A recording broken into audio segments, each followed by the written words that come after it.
we saw this very fiery Joe Biden there. And for people who didn't see it, let's take a little listen.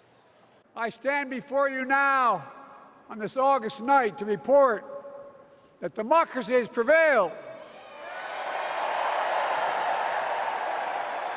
Democracy has delivered. And now democracy must be preserved. You've heard me say it before. We're facing an inflection point. One of those rare moments in history when the decisions we make now will determine the fate of our nation and the world. So, Tim, talking about the need to defend American democracy there, what's your initial reaction to not just what he said there, but the whole experience of that speech? Well, tonight really symbolizes the end of Joe Biden's political career. He will remain president for 5 months. He'll be a public figure for the rest of his life. But tonight he gave a "I gave my best" speech to explain his career and his presidency, and he did it in a remarkably fiery, vibrant way. It was a summation of everything he stood for. In fact, for people who follow Biden closely, this was really a greatest hits compilation. What made it so poignant was the context. It's been a terrible month. It's actually been a terrible 2 months for him. And he rose to the occasion tonight to make it clear that this was not the ending he would have written for himself, but he accepts it. And more importantly, he understands that it's part of a process that could lead to the election of the first woman and woman of color as president of the United States. And he's embraced that possibility. So it was dramatic. It was far more fiery, far more energetic than a performance than we have seen from Joe Biden for well over a year. And it was the perfect, absolutely perfect way in which to pass the baton. The only thing that I find sad is that it was too late and, frankly, a little too long. The American people should have been able to watch it earlier tonight, but I don't blame him for that. I blame the organizers of the night. But for Joe Biden, I couldn't imagine him providing a more powerful message. And I know from watching Kamala Harris in the clips and what we saw of her, that this was a very helpful speech, and she was very grateful for the speech. In fact, I could see, I don't usually lip read, but I could see that she said to him on stage after the speech, "I love you." That's so interesting. At that point you just made about it being too long and too late, maybe this is a good question for Brian. I mean, we were talking about after midnight on the East Coast, when he was having this incredible moment. What on earth is the thinking behind that, Brian? The Democratic organizers are blaming the crowds for cheering too loudly for too long. You know, there was too much energy in the arena. That's why the speeches ran long. That's probably a fib. You know, this was probably poor production on the part of the Democratic National Committee. I don't think it'll matter, however, by the end of the week. This was an important transition night for Biden to have his moment, to say goodbye. These clips will be shared online on the morning shows tomorrow. But really, this convention matters Wednesday and Thursday when Walz and Harris speak. And to the extent that this matters to Election Day, it's really going to be about Harris and her speech that will matter the most.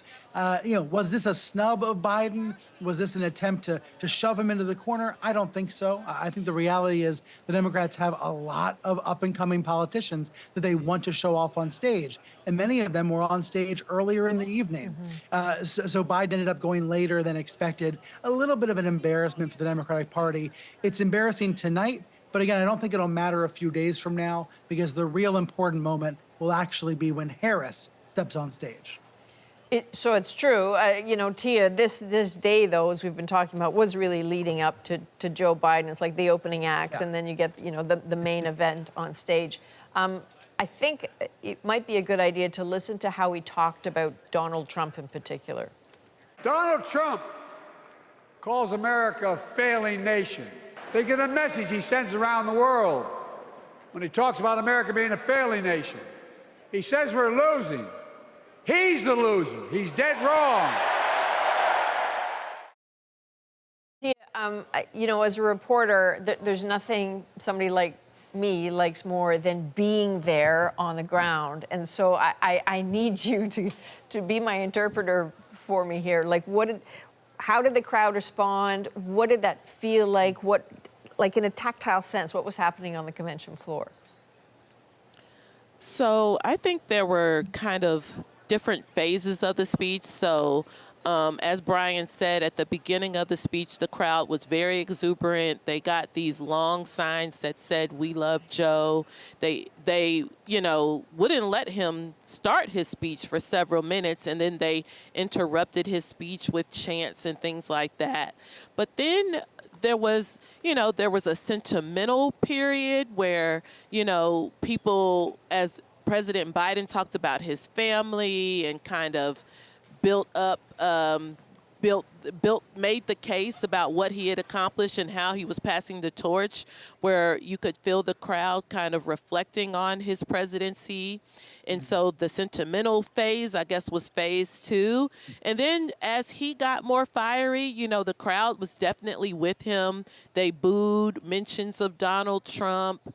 When he mentioned some of the things that Trump had done that he cast in a negative light, they reacted with a negative response. So they were with him throughout. I do agree the speech seemed to run a little long, and even with the late hour, that made it even more pronounced. But for the most part, the crowd remained with him and really energetic. And again, knowing that this is one of Biden's final major speeches, I think everyone in this arena kind of knew that they were witnessing a moment in history. So, Brian, Nancy Pelosi was holding up a "We Love Joe" sign. She, along with many other Democrats, are also the people who were front and center in nudging him off the ticket. So, what an interesting moment that would be for him to see that. And she was chanting, "We love Joe." Of course, she's a master politician. She believes she was doing what was best for her party, not for the president, but for her party, because she, like so many other Democrats, is terrified of a second Trump term. And that is what has really united this party. As Tia was just saying, that's what unites the crowd in Chicago and beyond.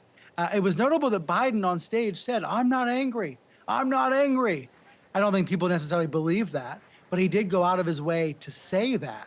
He is not upset about how this has gone down. And if you think about a few months from now, if he does, in fact, get behind Kamala Harris and help her become the first woman of color to be elected in the United States, all those bad feelings are going to disappear, right? All the anger, all the resentment, all that's going to vanish if, in fact, the Democrats beat Trump. So now that's really the focus. Is Harris using this week, are the Democrats using this week to lift her up and win over voters who might be on the fence about her? Because there are a lot of voters who don't know a lot about her yet. They've made up their minds about Biden. They think he's too old, but they don't know enough about Harris yet. So to that end, Tim, why don't we listen to how he spoke about Kamala Harris? Her story represents the best American story. And like many of our best presidents, she was also vice president. That's a joke.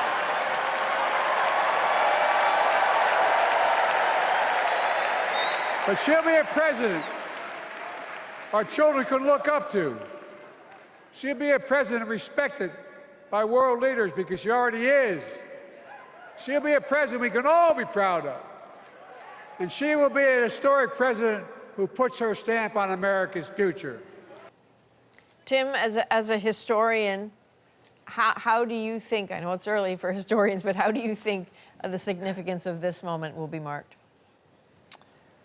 By the way, when I watched, as I was watching Joe Biden, I kept wondering, where was this Joe Biden anyway? That was a remarkable moment. It was quite funny, actually. Joe Biden's mandate in 2020 2021 was to end the craziness and the chaos of the Trump years and to restore trust and to restore respect for American institutions and for the United States around the world. And if Donald Trump were to beat Joe Biden in 2024, a lot of the good work that Biden would have done in his term would disappear. And in a sense, his legacy would sort of dissolve, because the one thing he was elected to do in 2020 was to end the Trump madness. And if the outcome of his administration is a Trump reelection, then what is he doing?